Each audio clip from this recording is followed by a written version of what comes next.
Hey everyone, it's been a while. I hope you guys and girls are doing good. I'm back with my weekly videos. A year ago, I posted a video on my channel where I tried to find what's happiness. Well, I concluded two things. Happiness cannot be defined and happiness is a choice. Well, I still agree to those two things, but a year ago I had a different perspective, and today, after learning new things and based on my experiences, I have a different perspective. So let's discuss about that. Let's dig even deeper into this happiness stuff. We often say this makes me happy or this makes me happy. For example, my friends make me happy or my partner makes me happy or when someone appreciates me, it makes me happy. Well, we use the word happy, which is completely normal and fine. But what actually happens there is we are just feeling good. It only makes us feel good. When we're with our friends, it makes us feel good. When we're with our partners, they make us feel loved. When someone appreciates you, you feel valued. People give you attention and it makes you feel good. Kinda hard to believe, right? We already know that we don't get happiness from material possessions. If you ask, Neethika, what is that feeling that I get, that exciting feeling that I get when I buy something I love? It's just making us feel good. You buy a great outfit, it makes you feel good. You buy a car, it makes you feel good. If a great outfit can make you happy, then you should be happy for the rest of your life.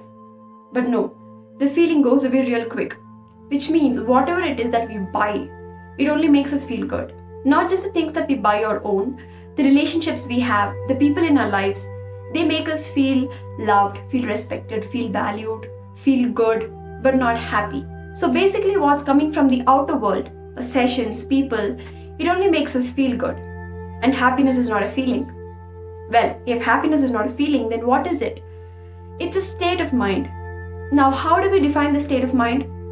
I don't know. I really don't know. As I've been saying since last year, happiness cannot be defined. At least I couldn't define happiness. Now, if happiness is a state of mind, how do we attain that? Well, we don't have to attain anything. It's already within us. All we have to do is become aware of it and slowly build it. Building it is a slow and never-ending process. So how do we build this? How do we build this state of mind? Research says that contentment, fulfillment, compassion, leading a meaningful life, leading a peaceful life, plays a major role in building the state of mind. Buddhism says the path to happiness starts from an understanding of the root causes of our sufferings. If we try to understand the causes for our sufferings, it majorly falls under four categories. Desires, not being able to fulfill those desires, not being compassionate with others as well as ourselves, and being selfish. So first, desires.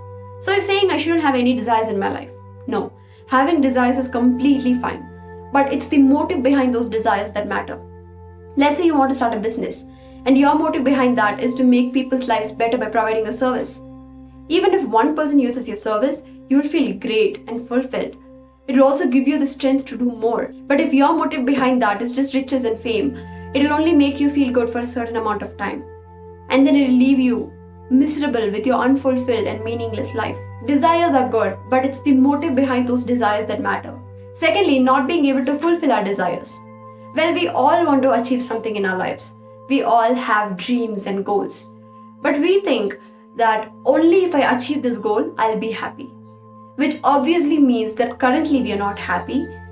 And if I don't achieve this, I'll never be happy. Let's imagine that you want to buy a house and it will take you 3 years to save that money.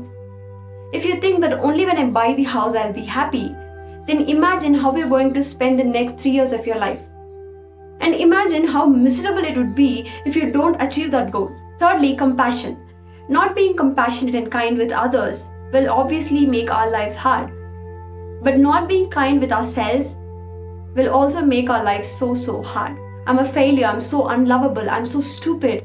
Constantly beating ourselves up with self-destructive thoughts will make our lives so hard. Finally, being selfish. Being concerned about ourselves is really good. But being exclusively concerned only about ourselves and not taking other people's feeling into consideration will make our lives so hard. So these four things, I strongly believe that the root cause for all our problems falls under one of these. If I miss something, please feel free to leave it in the comments. When we're able to overcome these, we'll be able to create a life that's meaningful and peaceful. Well, when I say overcome, it doesn't mean that we'll overcome it once and then we'll never get problems in our life. No. Well, that's impossible. We are humans and our lives are meant to fall into traps like these. And as I said, building a happy life is a never ending process. We will often be projected to these traps, and how effectively we handle these will determine the level of peace that we get in our life. When we are able to handle these effectively, we will have a content and fulfilled life. We will lead a meaningful life, and nothing can bother our peace of mind. And that state is what we call happiness. Hey guys, this video is completely my view on what happiness is. If you guys have different opinions or perceptions, leave it in the comments and we'll discuss.